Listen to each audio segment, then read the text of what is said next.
Hey there, fellow nerds. Welcome back to another episode of The Present Illness, the podcast where two physicians try to make sense of a world that is a little febrile and definitely underdiagnosed. I'm Arghavan Salles, a surgeon scientist and your friendly neighborhood doomscroller in residence. And I'm Alyssa Burgart, an anesthesiologist and bioethicist who tracks news and health law like their EKGs, full of spikes and surprises. The Present Illness is where we dig into public health, politics, culture, and ethics with a scalpel in one hand and a meme in the other. Big shout out to everyone who's listening and extra love to our subscribers and our followers, and a warm welcome to anyone who just stumbled in from the State of the Union. I didn't watch it, actually. Did you? Oh, no, I did the self-preserving work of not watching it. I was working in the OR kind of late last night, and I actually hadn't really processed that it was State of the Union night, except that some girlfriends of mine sent me a text that was, to the group chat, that was a bingo game of a drinking game you could play during the State of the Union. I did not partake because I refused to watch, but I thought maybe I could just tell you a couple of the things that are in the bingo card. Would you be interested? I'd love to hear it. All right, let's see. It says 2026 State of the Union Trump crash out bingo card. Some of these are terrible. Off script tangent. I don't even need to watch it to know that square was filled. Definitely. Trump mentions the stock market. Trump mocks affordability. Trump slurs his words. These are like his greatest hits. I know. Epstein mention, which I heard some commentary afterwards, and I don't think he did. Oh, I mean, I would have been shocked if he mentioned it, but some of the survivors were there. Oh, that's cool. I mean, what an act of valor to attend that. Yes. Trump speaks for 90 plus minutes. I did hear it was one of the longest State of the Unions ever. Shocking. Shocking. Anyway. You mean he wants to hear his own voice? Anyway, there's a bunch of also ridiculous things in here, but no, I didn't watch it. No, I didn't either. But I knew there was going to be nothing that we didn't already know. But he did, of course, from what I've seen and read about it, pull out some more racist tropes and some more attacks against Somali Americans. The clip that I've seen multiple times is Ilhan Omar yelling, "You killed Americans. You killed Americans." So good for her. Mm-hmm.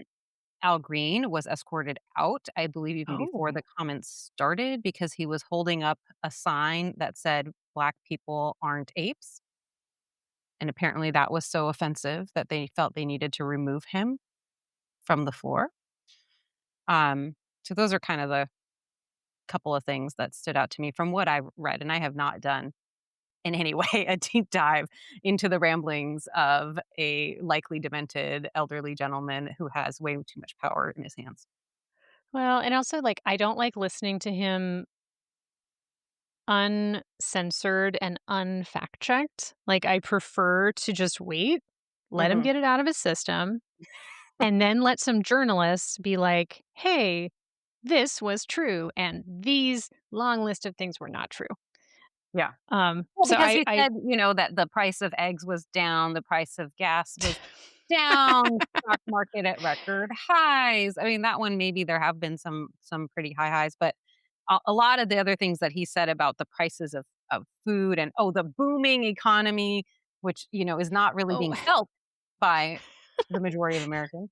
I did see a clip where he was like, I've made drug prices the lowest ever. And he was talking about Trump RX, which is 43 drugs, some of which are not even on the market anymore. And several of them where generics are already significantly cheaper than what Trump RX is offering. And Trump RX is just we talked about this before on the show. It's just like a clone of another drug. Anyway, it's so silly. Yeah. Oh, I heard he also said that he didn't name, I don't know if this was part of the State of the Union, but in recent comments, may have been part of the State of the Union, that he said that he did not come up with the name Trump RX and then whatever his Bitcoin is. That he's saying he didn't need his name to be in it. The man who's putting his name on absolutely everything, including the Kennedy Center, wants us to believe that he didn't need his name to be on it. Anyway. The lies never stop. It's just incredible. For sure. Well, listen, folks, we're glad you are here. And if you watched the, State of the Union, I'm sorry, condolences. And if you didn't watch it, I'm happy for you. If you have things that you want us to know about it, let us know. Reach out to us on the socials. As a note to new listeners, we often talk about topics here that can be intense. They can be a lot. So if you are in the car with little ones, you might want to pop in your headphones, and if you need to sit this one out, we totally get it. Absolutely. Well, let's get into it. Before we get into the first of our main topics today, I did want to give two brief updates to our audience. One is folks may recall we had some discussions about a man named Larry Summers, who's the former president of Harvard University and a very well known economist who served on multiple under multiple administrations. He was in the Epstein files multiple, well, many times actually, and we had talked about that in depth at another episode. The last update I had given was that he had been removed from teaching the class that he was teaching last term as Harvard launched an investigation. And as of the day that we're recording, which is February 25th, he has now fully resigned from Harvard. Oh, Isn't that huh. interesting? That is interesting. I'm Oh. also very curious.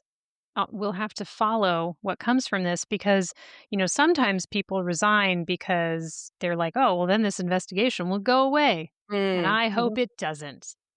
Yeah, it will be very interesting to see what comes of that investigation. And as we talked about in one of our previous episodes, they are including Les Wexner in their investigation because they do have a building on the Harvard campus that bears his name. Les Wexner, of course, is the man we've talked about who is much more strongly affiliated with Ohio State. Um, and there's all that controversy there around also his relationship with Mark Landon, the chair of obstetrics and gynecology there. Ohio State is also doing an investigation now, apparently, into Mark Landon and what his relationship with Epstein and Wexner was. Um, anyway, so that was just a quick little update I wanted to give. And then the other update I wanted to give was a brief update is about Iran, just because there's a lot in the news about whether the United States is going to get into a war with Iran and Trump's efforts to maybe negotiate or not negotiate with the regime. And I just wanted to share that there is still active protests going on in Iran. In the last week or so, we've seen a lot of activity on college campuses in particular, with students engaging in the same types of chants that we had seen in those massive protests in early January. And I'm saying that to show that or to share that that movement has not gone away. The Hmm. push Hmm. of the Iranian people to get rid of this regime remains very strong, and they are doing this at great risk. We know tens of thousands were murdered, another 40,000 ish at least have been detained, and there continue to be executions. We've had, I think, almost 500 executions just this year so far in Iran. So God. all of that is still going on. We have obviously no idea what the US will do. What Trump has said is that if the negotiations don't, succeed, whatever that means, that he would consider targeted strikes and if not broader strikes. So we kind of remain suspended here in this um, unclear space of, what is going to happen and on what timeline. Some of his top advisors apparently have told him, this is not a good idea to carry out military strikes against Iran, but it's unclear to what extent he listens. And for what it's worth, I think opinion among Iranians in and outside of Iran it is like the gamut of Mm, things, with some feeling that they would want some sort of military aid because they feel they can't get rid of this evil regime without some help.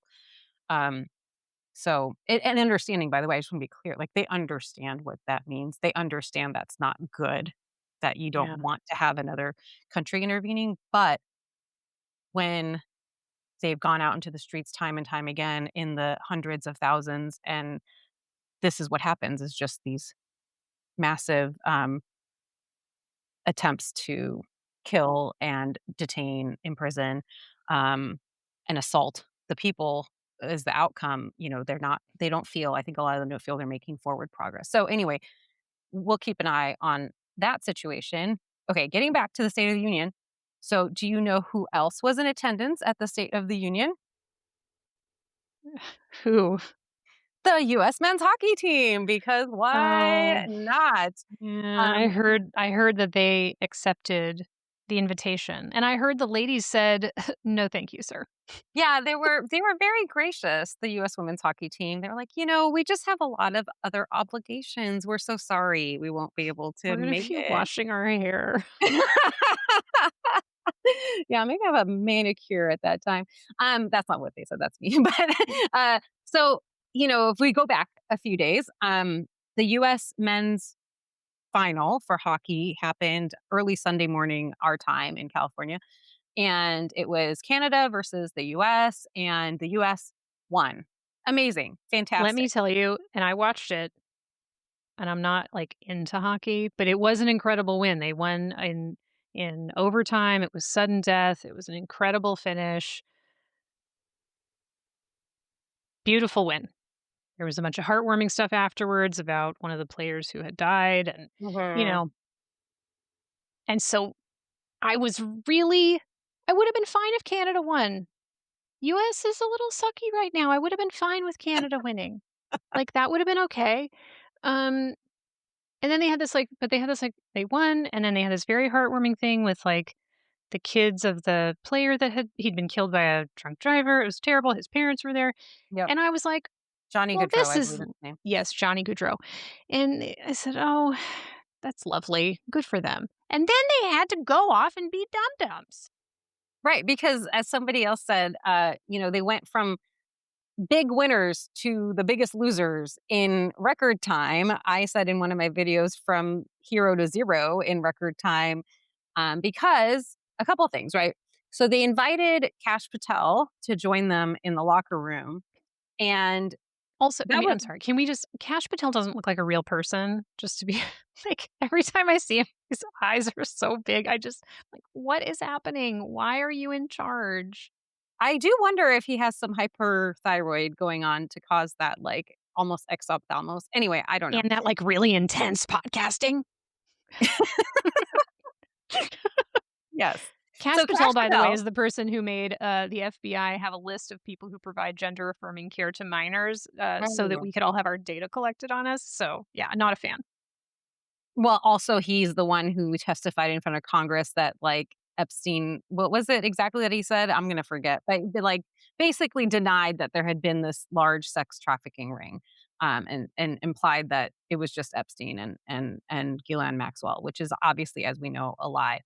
Um, and Okay, so they let him in the locker room, right, so, well, bastard. also, why was he there? Um, why is he using our taxpayer money to go to the Olympics? But anyway, yes. So they invite him into the locker room. And those are the first clips I saw, actually, were of Kash Patel really partying with the US men's hockey team. One of the players put a gold medal around his neck, and he's jumping up and down with, like, either beer or champagne, something in his hand, like alcoholic beverage in his hand. And it's giving very much frat boy. That's what the whole vibe was. And Was I it think was it giving locker room talk? we're gonna get to the locker room talk. But at that part of it, what I think was, notable and upsetting for some people is, again, because Kash Patel is really part of this cover up of the whole Epstein files, like everything we just found out this week, that Which some files that a woman had gone to the FBI with accusations that Trump had raped her when she was 13, and many of those files were left out of this release that, again, mandated by Congress, that all these files are supposed to be released to the public, and I think it was about 50 pages or so, were intentionally left out by the DOJ, right? So Kash Patel is part of this cover up. And he has consistently been using FBI resources for himself and his girlfriend. Like, he used the jet to go see her perform at some event. They also just released this week that when Charlie Kirk was murdered, the FBI was delayed in getting to the scene because Kash Patel had one of the two, apparently he only had two planes, had one of the two planes with him in Florida doing whatever he was doing. So he delayed the investigation into Charlie Kirk's murder because of his own personal whatever he was doing with the jet. So I'm saying all this to say there's a lot of reasons that people were uncomfortable with Kash Patel being there. And also he acted like he was like he had played in the game, that he was like instrumental in the win. The way he was celebrating, it was like he was part of the team. Anyway, so that was already off putting. But then I think because Kash Patel had been there was this phone call from Trump.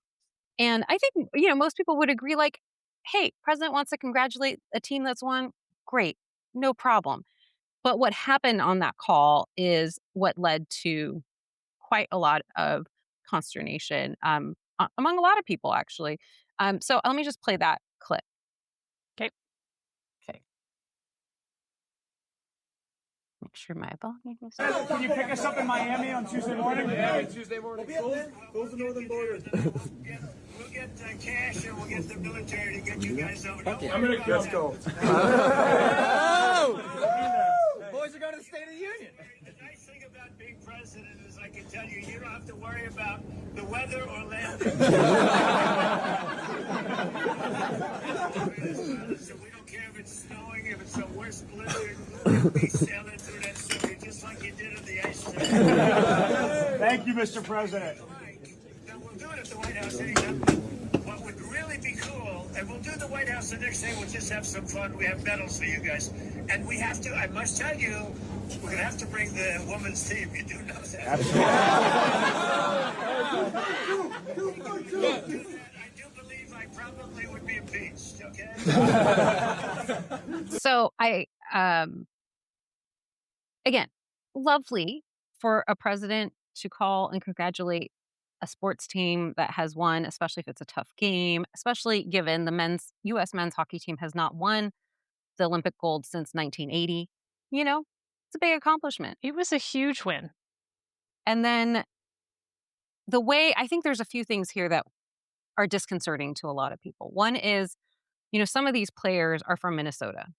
And we've talked many times about what ICE has been doing all over the country, but especially in Minnesota.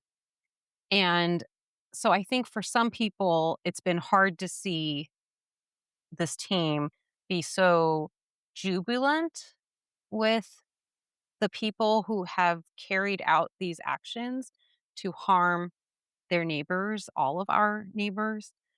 So I think that's hard. I think the Epstein of it all is also really hard, especially for women watching, because we know that at the bare minimum, the president was very close friends with Epstein. We know that there are multiple accusations that he raped children. Even putting those aside, prior to all of this, there were numerous credible accusations of him raping women. He is an adjudicated rapist. So for them to be so joyously interacting with that man, I think is hard for a lot of people to watch. But then I think the moment, right, that most people have seen that went viral is when the president says, oh, I guess we do have to invite the women. The women who had won the gold several days prior, the women who have won a medal in our team, the U.S. women's hockey team has won a medal in every Olympics since women's hockey was included in the Olympics. And they've won the gold, I believe it's 3 times already. Their goalie allowed 2 goals the entire Olympics. 2 goals the entire Olympics. Did he shout her out? No, he did not. Anyway, so there's that. Well, also he said, if we don't invite the women's team, they'll impeach me or something like that. Yeah. And it's like, sir, there are many things that you should be impeached for. Yeah, that's probably not the top of the list. We don't need to worry about inviting the women's hockey team. You should have been impeached multiple times already in this term, in addition to the times in the last term. Yes. And the idea that that's the reason he would be inviting the women to avoid impeachment, not because that would be the appropriate thing to do, right? As the president, you invite the winning teams. That's typical. That's what's traditionally done. But the way he said it, as though the only reason he would do it was to avoid impeachment, and the way he said it, making this kind of joke. I mean, people have called it a joke. It's not funny. I don't understand the humor in it, but if you want to call it a joke, whatever. But to say that at the expense of the women's team is really hurtful. And then for the room, because he could have just said nothing about the women's team. Correct. They did not need to be part of the conversation. Nobody brought them up. And then the room erupted in laughter. Mhm. And there was some voice, I don't know whose voice it was, saying absolutely when he said, we need to invite the women's team. Meaning, like, yes, you do need to invite the women's team, but the rest of the room erupted in laughter. And I think there had been, displays of camaraderie between the men's and women's team throughout the Olympics. And the women had shown up. They had come to the game to cheer on the men. Um, so it really felt, even from the outside, it felt like a betrayal of those specific women, not just women in general, although it's that too, but these specific women who had really showed up for these men. And Mhm. I'm guessing up until that moment thought they had a genuine friendship with at least some of these men. And then, okay, so that happens. A lot of people are upset. A lot of people, a lot of women, but there's also, I've seen a lot of men calling out this behavior because, as we've talked about before and as comes up frequently, there's this idea, right? Like, not all men. Okay, but who are the men in that room who said, hey, why are we laughing at the women? Who stood up in that moment? Because if you have a room, let's say you've got 10 men, one man makes and just take the president out of it, just random group of men. One man makes a bad joke at the expense of women. Couple of them laugh, maybe the rest of them are silent, but none of them says, hey, that was not an appropriate joke to make. Then they've all participated in the normalization of that language and the normalization of the degradation of women. And that's what we saw in that moment, that everyone there participated in laughing at women and women who Mhm. had accomplished the most incredible thing, right? And the exact same thing, right? The parallel to what they had. They had also won Olympic gold against the same country, also in overtime, but they're a joke. The men's team is, to be celebrated, but the women are a joke, and we have to tolerate them or else we'll be impeached. That's the message that came across. So I mean, what that tells me is that the US hockey team is just full of Trump supporters. That's correct, that's what that tells me. correct. And Now there are plenty of people who are obviously misogynistic who are not Trump supporters, that's right. and Yes. I think it So is if you're a fan of the president and you get that phone call, why wouldn't you laugh at everything he has to say? You already like him. I mean, that's the thing. They were laughing at, like, oh, the plane is going to be able to, like, it's not funny. I don't know. I didn't find any of it funny. To be honest, I don't in general find him to be a funny man. I find him to be vile and revolting. But anyway, okay, so that all happens. And then there's this uproar among many people about how inappropriate this is. Even in this Olympics, even take out like previous Olympics, women won 8 of the 12 US gold medals in this Olympics. Okay? they crushed it. We talked about it last week. Yes. And what are we doing making fun of the very people who have made our trip to the Olympics as a country so successful? Why is that being accepted and normalized? I believe it was 64% of the total Team USA medals at the Winter Olympics were won by women. In the last 6 Olympics, US women have earned more gold medals than US men, and they've earned more total medals than US men. And that's including the Summer Olympics. It's all the Winter and the Summer Olympics, the last 6 games. Women athletes from this country are incredibly talented and powerful and outperforming the men pretty much at every turn, yet they are still the butt of the joke. Okay, so there's all this Mhm. outrage, and some people are quick to make excuses. Well, they were caught up in the moment. Oh, they were drunk. Oh, it was the president. How could they not laugh?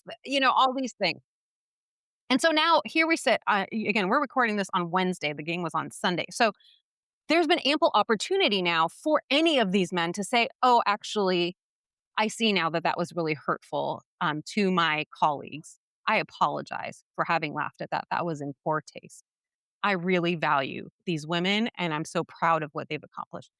I Now, haven't seen those videos. I was just going to ask, have you seen any of that? Yeah, Nope. me I neither. did see some response from 2 of the brothers that are on the hockey team basically being like, "People just love to be upset. I don't Yeah, know, okay. I'm whatever." gonna play it for you. Don't worry. I'm gonna play for you 2 short clips of the Hughes brothers. And it's important to note that their mom, Ellen Hughes, was herself a U.S. or was herself a women's hockey player. She is the player development coach for the U.S. women's Olympic hockey team. So she contributed to and is part of the success of the women's team that is being mocked in that clip. And so two of her two sons, Jack and Quinn, are both part of the men's Olympic hockey team that just won. So here is one of them answering a question from a reporter. Excited to be going to the White House and meeting Trump? Yeah, we're excited. I mean, anytime, like, everything is so political. We're athletes. We're so proud to represent the U.S. And when you get the chance to go to the White House, meet the president, you know, we're proud to be Americans, and, you know, that's so patriotic. So no matter what your views are, we're super excited to go to the White House tomorrow and just be a part of that. How do you feel about the women not going? They got busy schedules too. I mean, I know we're getting everyone's giving us backlash for all the social media stuff today, but it's so negative. People are so negative out there, and they're trying to find a reason to just like put people down and make something out of almost nothing. But you know, our relationship with them over the course of being in the Olympic Village, I think we were so tight with their group and our group after we won the gold medal. So he says everything's so political. Okay, this is the team that invited the FBI director. They invited the FBI director into their locker room.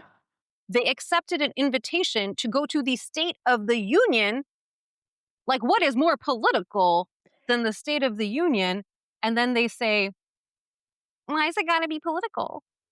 Well, so I don't know. Did you see their like immediately after the win, you know, the journalist interviewed a bunch of the players, and one of these guys was the one who got his teeth knocked out. I can't remember what his name I is. think it's Jack. Jack. He got interviewed, and he was talking about, you know, how proud he was to be an American. And I sat there watching, and I just thought, I don't know how anyone is saying it that way right now. And I don't mean that in any way to take away from their incredible victory. Yes, they're athletes, they're young people, but like if if I just find it hard to believe, because we know that a lot of athletes are very aware of what has been happening in the United States. Yep. So it's either a willful choice to not give two shits about the people who are suffering in this country, and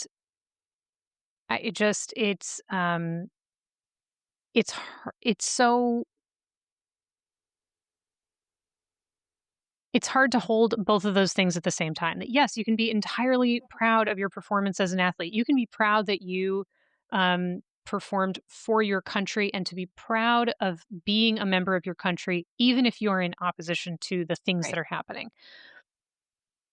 But what I'm hearing from the guys who are talking the loudest in U.S. hockey is that they just think that none of that matters. Whatever else is happening off of the ice, it just doesn't matter. It's not important.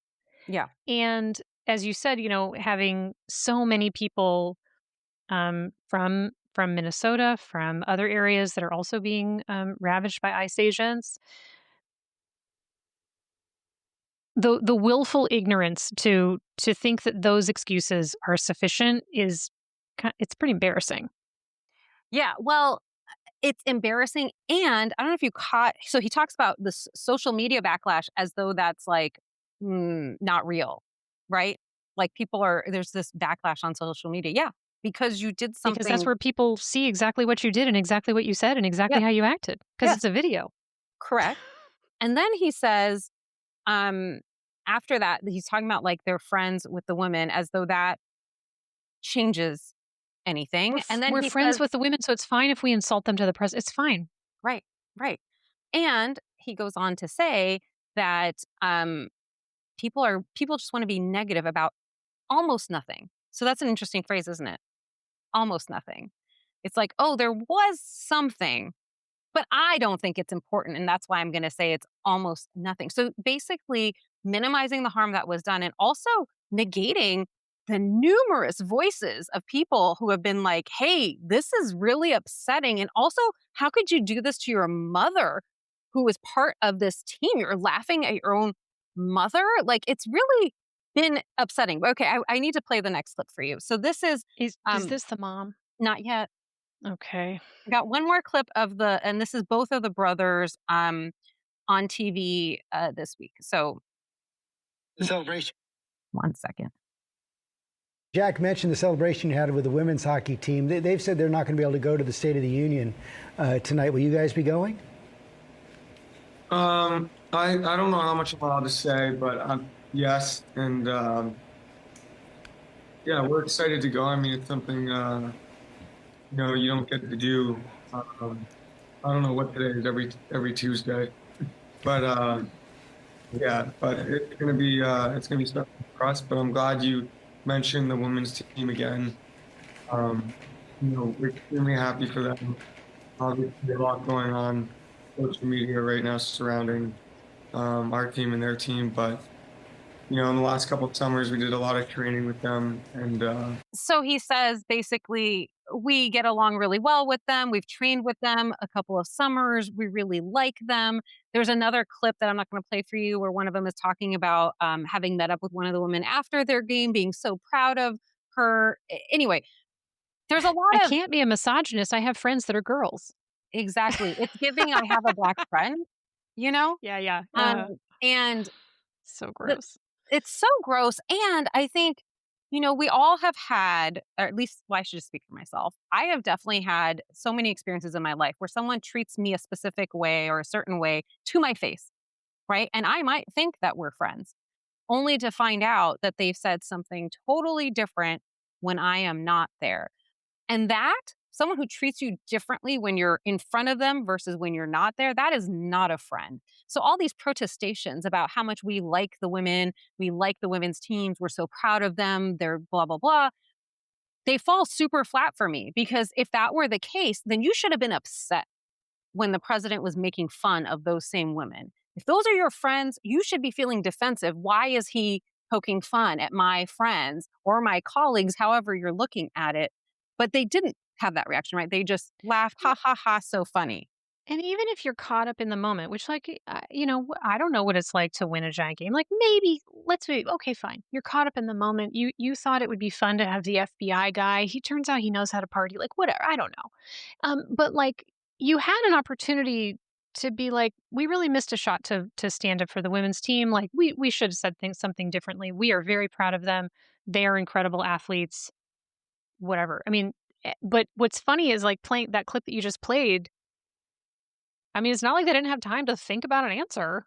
Like, Exactly. they chose to not address that. They chose to That's what to on just be like, no, Tuesday. but we're friends. We're friends with girls, so it's fine. Yeah. Well, and people have noticed that there have been clips posted online of various members of the men's U.S. hockey team with their daughters, like playing up this girl dad thing. And some of them have since been removed because there was a lot of backlash. Like, you cannot launder your misogyny through your daughters.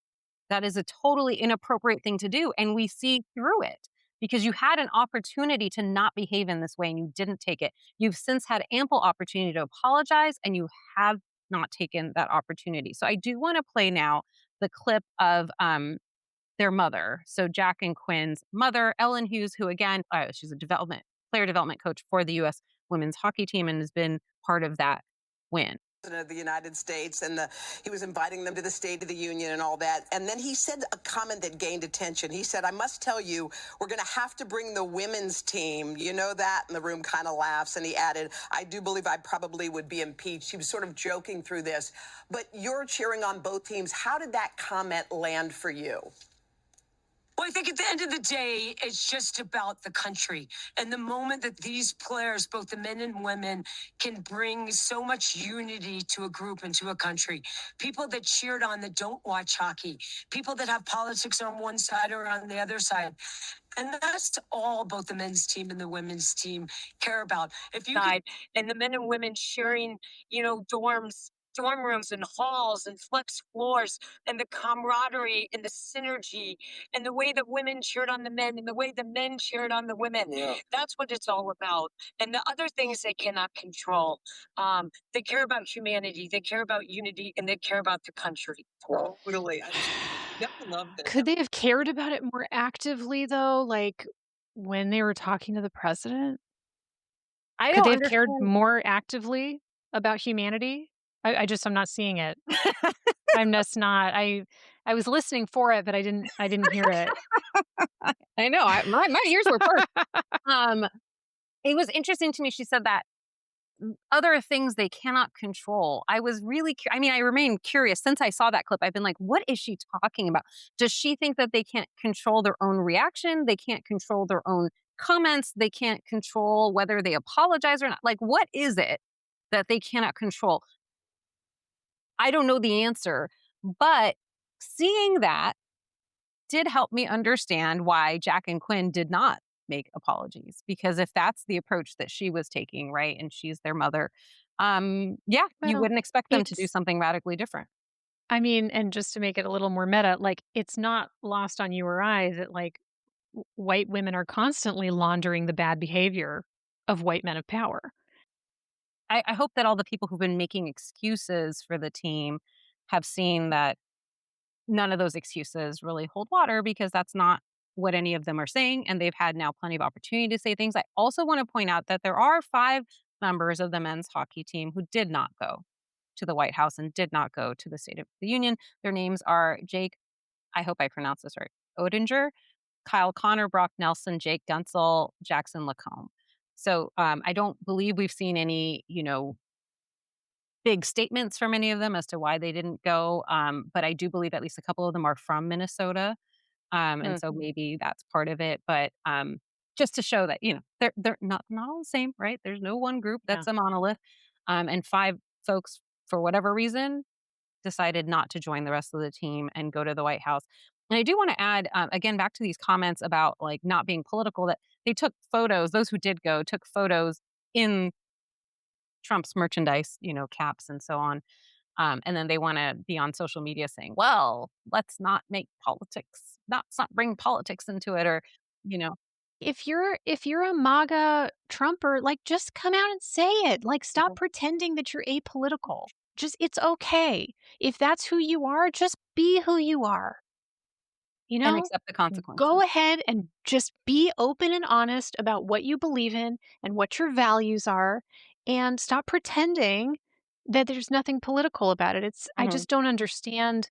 You can't have your cake and eat it too, gentlemen. It's not really how it works. Well, you know who you never see talking about it's not political? You never hear people on the left saying that. That is an exclusively right side conservative thing to say, because they know that their political position is unpopular. So they wanna just say whatever they wanna say, but say that it's not political, or that they're not political, right? We see this a lot in the content creator space and influencers, Mhm. who wanna say things but they just wanna say it's not political, but it's never the people on the left who are doing Well, that. this is like when people try to tell people like us, "Oh, healthcare, stop, you doctors, stop being political." And I'm like, "Healthcare is political. Yep. Like, it's a huge part of society. And, it wouldn't have to be so partisan Mhm. if we didn't treat it this way in this country. That's right. I didn't And make it this way." absolutely, and, to that point, actually, one that reminds me of one of the other things that he said in the State of the Union, Trump said in the State of the Union. He said that they had gotten, I think it was almost 2.5 million people off of food stamps, is what he said, Oh, which is what yeah. happens when you take away funding for He SNAP and people can yeah, no he well, longer. I believe and I did hear a clip of this. I believe the words he used were "lifted people up off of food stamps." And I was like, "That is a real way to spin took away food nutrition support from families and children." Yep, So instead of having food stamps, they just don't have food. correct. That's how we're Um, making America healthy again, Alyssa. well, if you starve people, they'll lose weight, and that's how Maha's going to fix the obesity that everyone's also worried about. Just don't feed people. That's Yeah, it. starve people, yeah. Which of course doesn't work, because then your body goes into starvation mode and then you don't lose weight, which because you're an obesity doctor. Anyway, alright, that's Well, so there was I did not I wasn't gonna play the clip because it's kinda long, but there is a hockey mom named Sarah Wiles Mm. who did a really good sort of summary as a hockey mom, and she's raising kids who are hockey players. Mm. Her husband's a very serious hockey player, and she does a whole breakdown of why it's a big problem that both the US men team's behavior, but also the way that their mom really tried to launder Yeah. this behavior. So I'll put that in the show notes. The other thing that I don't know if it came across your feed, but when I was scrolling and I was seeing some of the backlash about the hockey team, my algorithm must have been like, "Girl, you need a break. Let me show you something uplifting." And so I ended up seeing a video from that's been repopularized. It's from 2017, and it's of tennis player Andy Murphy, Yes. where Murray. the Andy Murray. reporters Murray, I'm sorry, Andy Murray. So tennis player Andy Murray from 2017 saying, a journalist was saying, how does it feel to be this, the first tennis player to do blah blah blah, and he was like the first male player, and the journalist was like, what? And he was like the first male player, and then he was like, Venus and Serena have won four each. They've done this many times before I did, Yes. and he was so just very clear, very decisive. He was like, I didn't do this first. There's actually two really incredible women who did it first. And I'm really proud of what I did. And that's, I don't need to be, we don't need to erase their accomplishments. Yeah. That's actually one of my first videos that ever went viral on TikTok was a clip of Andy Murray. That exact clip of Andy Murray. Oh, yeah. He's an amazing and consistent feminist. I love that. Love it Yeah. when a man can realize that being a feminist is a wonderful thing. Absolutely. Okay, last thing I want to say, and then we'll move on to our next topic. Last thing I want to say is, when you bring up moms, um, for a lot of these athletes, it was their mom who took them to practice, who got Yeah. their No coach, shit. who drove them back and forth all those years, right? Through their childhood, through their adolescence, through their teenage years. That's usually who's doing the bulk of that work. I don't know about every one of these families, obviously, The but bulk of that unpaid labor. correct. And they wouldn't be many of them where they are now without their mothers having sacrificed for all those years. And it just makes it extra hurtful for them to then laugh at women once they have won this game. And yet it comes as no surprise when, you look at the trad wife movement, you look at the, rise of the bros and the manfluencers and the manosphere and all these things where, there are plenty of people in the conservative movement would be like, yeah, that's what women should be doing. They should be home, cooking, making babies, driving kids back and forth to sports practices. That is a woman's role. Yeah, I mean, And, what else would we do with our what else would we do? little I don't know. brains? I don't know. I really like being a doctor. Huge fan. Like, I mean, being a doctor Imagine has its downsides, but I really like it. anything else on Hockeygate.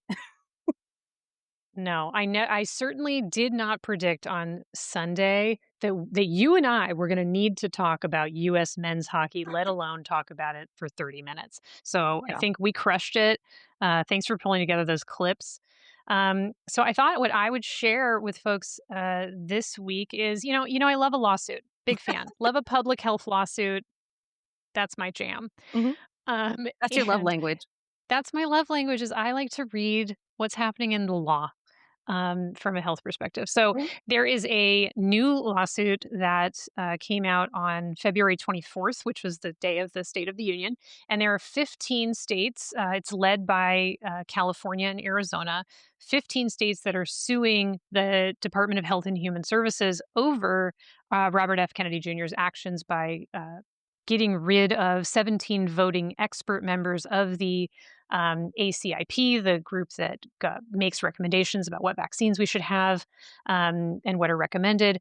And he had sworn he would not do that, and then he did it, and then he replaced those with a smaller number of people who are all anti-vaccine activists. Now, there have been other lawsuits that we've talked about on the show. So, like, for example, the lawsuit that the American Academy of Pediatrics and other organizations have also made against HHS over this same issue. This is 15 attorneys general. So it's 15 states who are saying, hey, you are really messing up our ability to take care of people in our states. You're going to cost us a lot more money. If you think about the amount of So vaccination does so many good things because it's incredibly low risk. It provides immense benefit to people by preventing serious illnesses, and not only by preventing illnesses in small children who are vaccinated, that also helps prevent illnesses from being passed to people who cannot be Mhm. vaccinated or people who have immune compromise, older people who are taking care of children, giving them additional protection as well. And the other thing that that does is so many, you talked about moms taking kids back and forth to hockey games. Um, a lot of moms are both working and they're trying to get their kids to school. You have parents who are trying to take care of kids. Oftentimes, it's a mom who ends up having to stay home. So, when you have kids who get sick, it really impacts the workforce.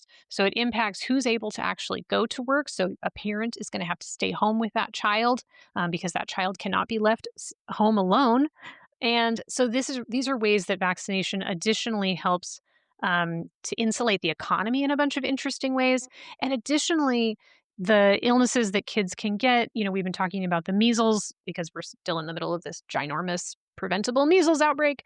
Um, and diseases like RSV, rotavirus, where they cause a lot of illness that leads kids to need to go to the hospital. And some kids are going to be seriously ill. Some kids are even going to die from some of these diseases. And so all of those things additionally overburden our healthcare system. And so vaccination is another way that we ensure that there are more resources available for diseases that we can't prevent and Mhm. tragedies that we can't prevent.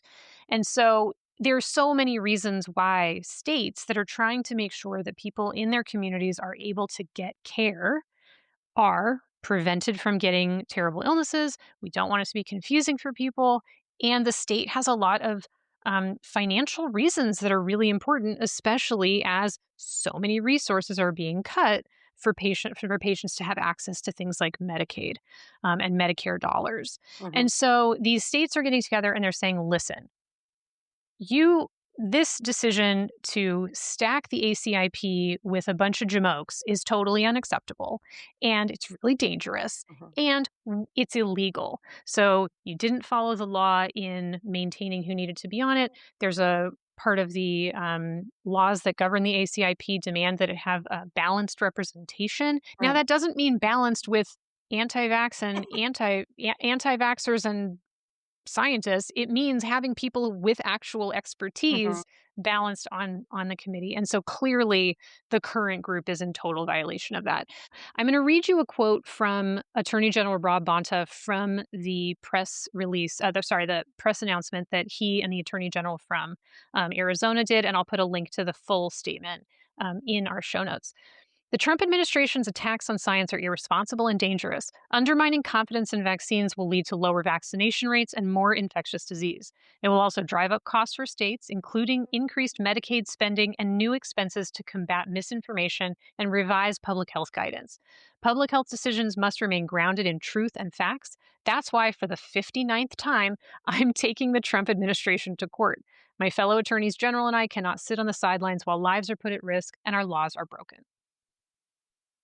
So look forward to that. I'm very curious to see what judge that's going to end up in front of. Mhm. Obviously, the courts have been packed with a lot of judges that are sympathetic, shall we say, to the Trump Mhm. administration. Mhm.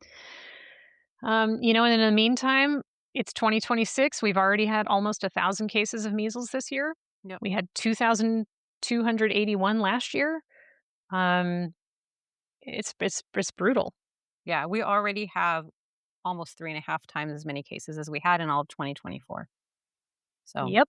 each year is just getting worse, not surprisingly. Did they have anything, because I haven't seen that lawsuit yet. Did they have anything about the actual vaccine schedule that's been made by ACIP, or was it only about ACIP? Well, it's basically that because the ACIP in its current iteration is illegal, that all of the changes that have been Hmm. made by that group are also not appropriate and cannot be maintained. I see. So Um, if they were so successful, then the vaccine, the CDC's vaccine schedule would revert to what it it was would have before. to go back and they would have to change the current membership of the ACIP to actually include experts. That And would be so great. by going after this legal mechanism by which these folks were inappropriately appointed, they're trying to reverse these negative effects. And so, of these 15 states, we've talked before. There's this West Coast Mhm. vaccine alliance that includes all of the states on the West Coast. It doesn't have every state in it, but the amount of additional labor that every hospital is having to do in order to decide how to respond Mhm. to these is intense. I mean, I'm having to look through all sorts of documents to look and understand, like, what do we need to say? What does the messaging need to Mhm. be? We've had to form these whole task forces to go over like every single thing and making sure that we're not inadvertently referring to inaccurate information that's now on the CDC website. We're not Mhm. referring to, it's just, I've said it before and I'll say it again. Every day is a new shitty homework assignment from this administration. Mhm. That no one asked for and in a class that no one signed up for either.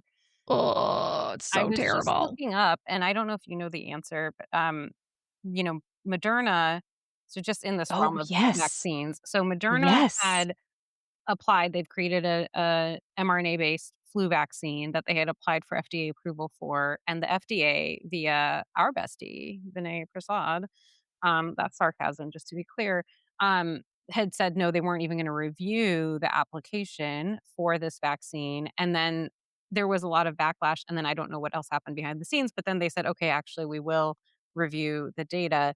But somewhere in there, and I was just looking for it, and I can't find it again, but somewhere in there, I thought I had seen an announcement that Moderna was going to stop. Oh, yeah, this might be it. Moderna is scaling down its investments in vaccine development as the US market goes increasingly hostile to immunizations. So, I mentioned that because there are vaccines that have been in development for things like I'm not saying specifically Moderna, but in general, like for things like EBV, which we now know is linked to MS, multiple sclerosis, and other conditions that we don't currently have vaccines for. And Well, this open hostility to vaccines not only mhm. affects what children have access to today, but it's also going to affect what is able to be developed because these companies, they're looking at obviously the market. Where are they gonna be able to sell different things? And if they're a US-based company or if the US is one of their largest customer bases and the US is not going to approve these things or actively talk against them all the time, even if they do approve them, then it's not going to make financial sense for these companies to develop these vaccines. And that means all of us are going to lose out on vaccines that could be developed that could have significant protective benefits for people of all or various ages because of Trump empowering an anti-vaxxer as the head of HHS. Yeah, and it's so just makes me so mad because and you and I've said before, like, we're not huge fans of the pharmaceutical company, but we are in this there's dynamic tension between if you want to be able to prevent illnesses and you want to be able to effectively treat illnesses, we need pharmaceutical interventions in addition to other forms of preventative medication or preventative measures. Vaccination is one of the most effective preventative Mhm, measures. And, you were talking about EBV, Epstein Barr, and, I take care of transplant patients, and Epstein Barr virus is like a huge contributor to um, PTLD, this like terrible, lymphoproliferative disease that people develop after transplant when they get an organ from somebody who has mhm, had EBV or they themselves have had EBV. And it's so depressing to see, to think about the patients that, we're trying to care for, these incredibly complex patients mhm, who deserve access to care that is effective, and to see how the MAHA movement loves to frame itself as like, oh, we're against big pharma because big pharma is the main problem. When the wellness industry is billions and billions of times more profitable and revenue generating than the pharmaceutical industry. And I know you've put up the numbers before for our listeners, and um, it's just such a false dichotomy. mhm, And absolutely. like you said, it's Americans that are losing out. And the rest of the world too, right? Because if the market Mhm. here disappears and that's what the company was depending on, then those benefits are also not going to reach people in other countries. So it's just we continue to see the various ripple effects from this one terrible, terrible decision of appointing RFK Jr., which was a political decision, right? They made a political deal based on RFK Jr. withdrawing from the presidential election and then throwing his support to Trump. Um, and we will be recovering from this for generations. Anyway, thank you for the update on that lawsuit. I'm always glad to hear people are continuing to fight the fights. And for folks who haven't followed, I mean, the Trump administration is losing the majority of the lawsuits that are being brought against them. So it's far from futile to take on these lawsuits. They're resulting in genuine policy changes that are helpful for Americans. And oh, one last thing I want to say about this on the legal front. Only I think 5 of the 9 Supreme Court justices went to the State of the Union, which is interesting. I didn't know if Hmm. that's like normal for them. I didn't have a chance to do a deep dive into I mean, attendance at the State of the Union. that's not the party line separation in Correct. SCOTUS, so, hmm. Yeah, that's interesting, right? And we just had the decision last week on the tariffs that the Supreme Court said that Trump's tariffs were illegal, which is also very interesting, given that they have, while lower courts have pretty consistently called out the policies as illegal, many, many policies as illegal. The Supreme Court, when things have reached them and they've accepted the case, has often aligned with the president. And so it was interesting to see them say, no, actually, on this one, you're wrong, sir. And then he had a major, as you mentioned, crash. I had a major crash out after that and announced new tariffs. New global tariffs in response to being told it's like a child, right? You're told you can't do it. So you're like, I'm going to do it more. See how you like me now. Anyway, that's that's what that's what that reminded me of. Shall we go on to take 2 and call me in the morning? Absolutely. Arghavan, what do you prescribe for me this week? Okay, so the thing that I have been enjoying that I mentioned to you but not on the pod last week is this monkey punch in Japan. Yes. Tell me more because you told me about the monkey and then I started to see things and I wanna hear more. Yeah. So the basic story is that this poor little monkey, who I believe his actual name is Ponchi Kun, with a hyphen, but a lot of people all over the world are just calling him Punch.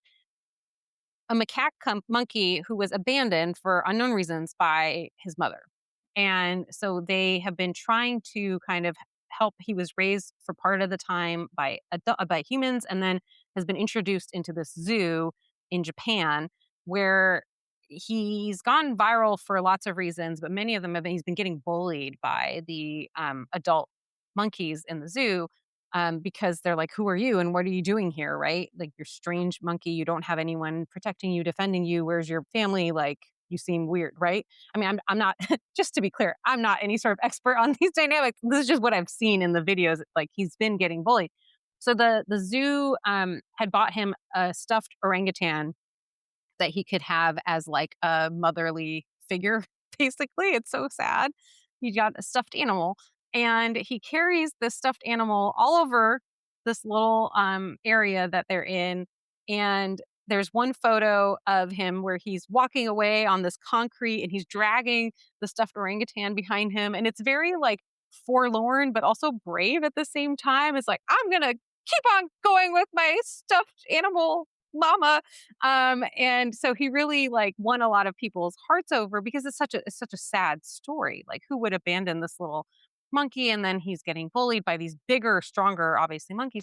And Well, so and his mom should be, like, carrying him around, like, that's, like, the typical, like, mom-baby behavior, and so, like, watching him, like, drag this, like, toy mama monkey is, like it's real sad. it's really sad. But the reason I'm mentioning it in this context is that it seems like he's made a lot of progress over the last couple of weeks. Like, multiple of the older monkeys are now grooming him and they're hugging him.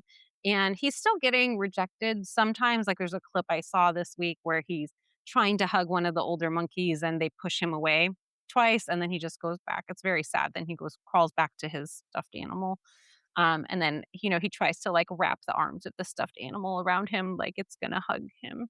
But anyway, so on the whole, though, like what I'm seeing is it seems like maybe, again, I'm not an animal expert, but just from what I'm seeing, it seems like he's maybe making some progress and getting accepted, and Mm. certainly getting more hugs. And so it's just nice to see that it looks like things are headed in a positive direction for Punch and that brighter days are ahead. Well, because you told me about the monkey, of course, the algorithm is showing me more content about Little Punch. Yeah. And there was a really good video from William Sprecht, who ends up in my feed a lot. And I usually see him doing the Jesus videos or like the saint, like he's checking people into heaven or hell or whatever. But this one, he was talking about he knows what bullying looks like, and he's very worried about what's going to happen to this um, stuffed animal and what's going to happen to the monkey. So I could put that in the show notes. The other one that I saw was a woman is watching videos of Punch, Mhm. and the screen says everyone's talking about the monkey, but no one's talking about this guy. And she's very interested in the hot zookeeper that is like giving who's like feeding these Yeah. animals in the zoo. And I thought that was like it was funny. That is funny. Well, Um because every time that guy comes in to feed them, Punch grabs onto either his leg or his arm and just stays oh yes. basically clung on to him until he Be my leaves. friend. Yeah, yeah, because he spent time with humans, I think earlier on. I think he's now about 7 months old. Um, but yeah, there's no shortage. I will say this, there's no shortage of Punch content out there. If anybody's looking for it, there's tons of people This posting about it and people being like, "I'm getting on a plane. I'm gonna go save that monkey." This and of course, this monkey needs to be accepted by monkeys, not by humans, Yeah, but we'll enjoy the content while it lasts. yeah. Um, this reminds me of, wasn't it Modang? There was the hippo was it hippo that was, like, very popular a couple years ago? There was a Anyway. hippo who was very popular. Well, there's also a penguin, I don't know where this is actually, but I saw there's a penguin that was born early, basically, and so all the other eggs have not hatched yet. So this poor Oh, penguin is by itself, and it's like a neonatal penguin? they got a little stuffed penguin for this penguin to have as their companion, and I've seen a lot of people being like, "I cannot take 2 of these creatures needing a stuffed animal." At the same time. It's too much. Yeah.